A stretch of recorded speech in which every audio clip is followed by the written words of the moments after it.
Hello, my friends. Today's date is March the 16th, and this is a reading for you if this is your birth date. This is a four-card pull for the year to follow, a general energy card, something that might sustain or chop open the year, a challenge you might face this year, an action you can take to stay in balance, and an outcome or synopsis card. Approximately a 10-minute reading, so hang with me. Interesting things might pop up for you. So this is the general energy card, March 16th, folks. The healer.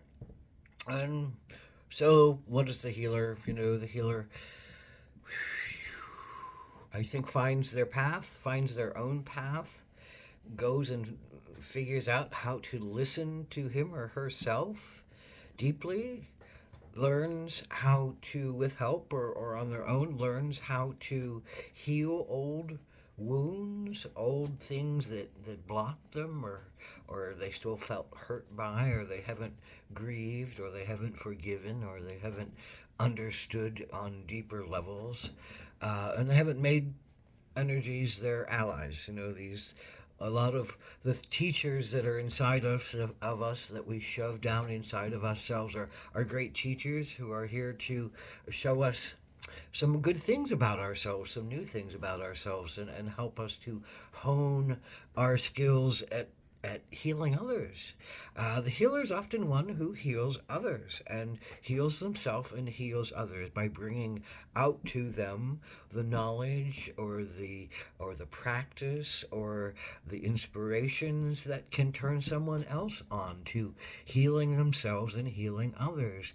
The healer takes the pain, the illness, the dis-ease. I love the one thought of taking it into their mouths, and they hold it in their mouths, and they give it light, and they give it air, and they give it juice, and they take it into their being, but the part in their mouth, they turn to nectar. We have to take the pains inside of ourselves and turn them into something that gives us something, that teaches us something, that allows us for a wider view of things and takes in a nectar, takes in a sweetness, takes in a deeper understanding of being. So that's what the healer really kind of looks at. I mean, that's a lot. Uh, but on this level, what is your challenge? Queen of Cups, well, you are the healer. Queen of Cups, what more of a healer can there be? Understands how to use their emotions, how to understands you understand your intuitions, you understand your emotions, you understand psychic understandings between people and between things. You know it. You've done a lot of cleansing work on yourself. You've done a lot of healing work on yourself, and you use those powers to help others, and that's what the queen does, figures out how to help others in the best way possible. You are the healer in a lot of ways, but something is stopping you. Something is makes you hesitate to do healing work, to offer your healing words, to offer your healing hands, to offer your healing heart. Some kind of situation seems maybe overwhelming to you, or it might be bringing up old things in you that you don't want to face. But on some level, you have to face them, and you have to find a way to look at them, because to not look at them means you might be cowering, you might be stupefied, you might be standing like a wide-eyed mouse in a huge room full of all kinds of critters and beings and things going, oh my God, this is overwhelming to me. Well, that's exactly what your activity to do to stay in balance is about. Mouse, scrutinize. Don't take on the whole gosh dang shebang. Don't take on the whole gosh dang unknowing. Don't, unless you're called to go and drop everything, your connections to society and your church and organizations and your families, and go off into the woods and be a hermit, and listen to yourself and listen to nature and fall in love with yourself again, and listen to those shadows, look at those shadows that play in the woods, and understand that a lot of the times the shadows are helpers. Sometimes the shadows are things we can, stop and avoid and push away. But oftentimes the shadows are just our own little pains, and our own enlightenment asking us to come along and enjoy the ride, and do some healing work. Not enjoy the ride all the time, but do some healing work, which is painful, but what's necessary. So the mouse says, well, be small. Don't have to take on everything. Maybe you can't be the hermit, but maybe you can whittle some things down, push some things out, shut some things off.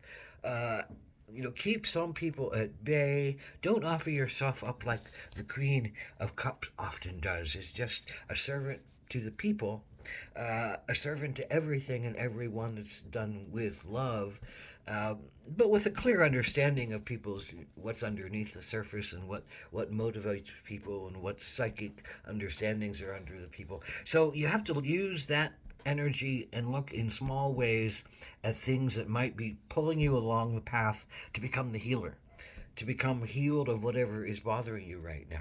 And look at it in small ways. Look at it in detailed ways. Don't look at a big picture and become overwhelmed by it. Look at all the small ways that you can work with the energy that's being given to you. Look at small steps that you can practice and have patience in. Look at big steps, or small steps that you can open your heart to and say, "Oh, that's not so bad. I can work with that and forgive that and move along." Look with ways that you can surrender yourself and listen to your intuition, and that's what Mouse is really, about. Look at things in a small way and don't become overwhelmed by the biggest picture of it all. And in that way, do you do some integration work this year? This is about integrating some old, I think, negative fires that ate at you, that sat in your belly, fires that ate at you, that did give you all the energy that you needed, or pushed you in directions to try to avoid what you didn't want to face. Well, and I think that's a lot of what the healing realm is, to balancing the fire, the sacred fire within our bellies, making life more digestible, making more understanding more digestible, bringing an understanding of a bigger picture down into the lowest parts of ourselves, which where our fear resides, down in our lowest center, and where our guilt and our shames and our struggling for self identity, those things all reside down below our hearts. And it's about bringing our heart into those things and healing those things and bringing our fire back up to a place in our heart that finds it sacred and finds ourselves wanting to use our energy wisely and not burn ourselves out, but also bring our fire to bear towards something that is sacred and hold passion to, we hold sacred passion to. So this is a clearing out kind of year, and one that says, don't take on the biggest pictures possible, take on the small ones and become the healer that you already are. And just keep sharing your heart, and you'll know what to do. You know what to do, and you know how to keep your balance, and don't give your power away. Don't give your power away, I think, is the ultimate thing. To your own fears, to someone else's fears, but to your own fears primarily. Don't let your mind overwhelm the rest of your push toward enlightenment, and blessed be. Ahom Takoyasa.